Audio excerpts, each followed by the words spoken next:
नमस्कार। DKS channel में आप सभी का बहुत बहुत स्वागत है।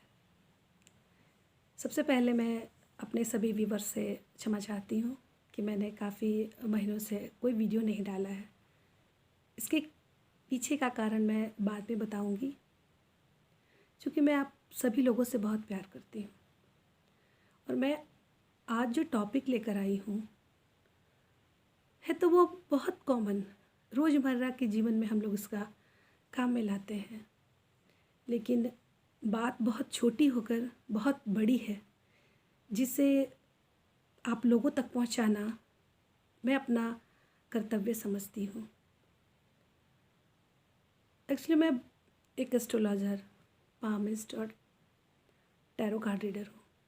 इस नाते मेरी तबीयत भी कुछ महीनों से ठीक नहीं चल रही, तो मैं इधर कुछ महीनों से कोई कुंडलियों का विश्लेषण भी नहीं कर पा रही हूँ, चूँकि अस्वस्थ हूँ। इसी बीच मेरे परिचित मेरे मित्र हैं,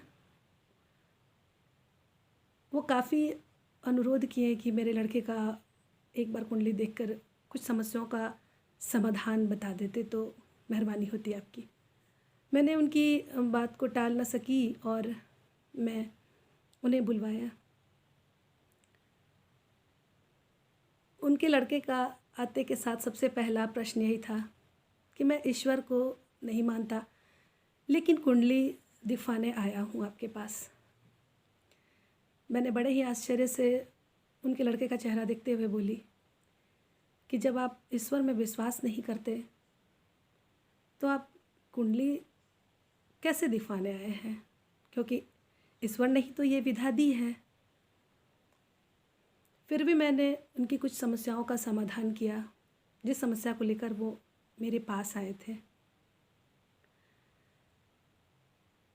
काफ़ी दिनों के बाद मैं सोची कि क्यों न इस विषय को आम लोगों तक पहुंचाया जाए कि ईश्वर का अस्तित्व ही तो हमारी पहचान है। अगर भगवान नहीं तो हमारा अस्तित्व नहीं है, हम भगवान से अलग नहीं हैं।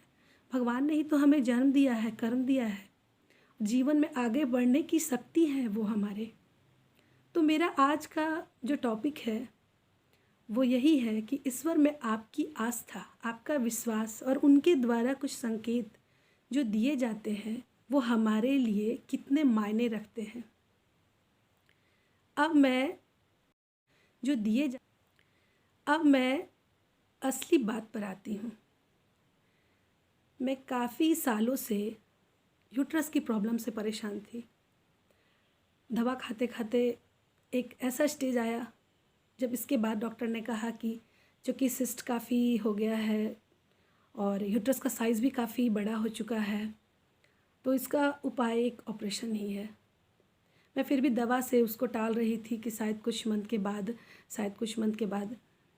लेकिन एक दिन मैं पूजा करके भगवान से प्रार्थना की कि भगवान मुझे कुछ रास्ता दिखाइए कि इसका क्या करें, दवा और खाऊं या ऑपरेशन करवाने चली जाऊं। ईश्वर के द्वारा जो दिए गए संकेत हैं भगवान के द्वारा, उससे मुझे पता चला कि उन्होंने संकेतों से बोला कि जल्दी से जल्दी चली जाओ। मैं फिर यहाँ से चेन्नई चली गई। वहाँ जाकर अपोलो हॉस्पिटल में अपना यूट्रस का ऑपरेशन करवाया। ऑपरेशन काफ़ी सफल रहा, जिसका परिणाम आप देख रहे हैं कि मैं धीरे धीरे स्वस्थ हो रही हूँ। जब मैं वहाँ से डॉक्टर से पूरी तरह से ट्रीटमेंट कराकर जब अपना फाइनल रिपोर्ट लेकर अपने घर आने लगी, तो डॉक्टर ने जो बात बताई उसे सुनकर मैं इतनी हैरान और आश्चर्य में थी और एक नहीं करोड़ों बार अपने भगवान को तहे दिल से प्रणाम कर रही थी और कह रही थी, मेरे मुंह से सहसा एक ही शब्द निकला कि भगवान आपने मुझे बचा लिया।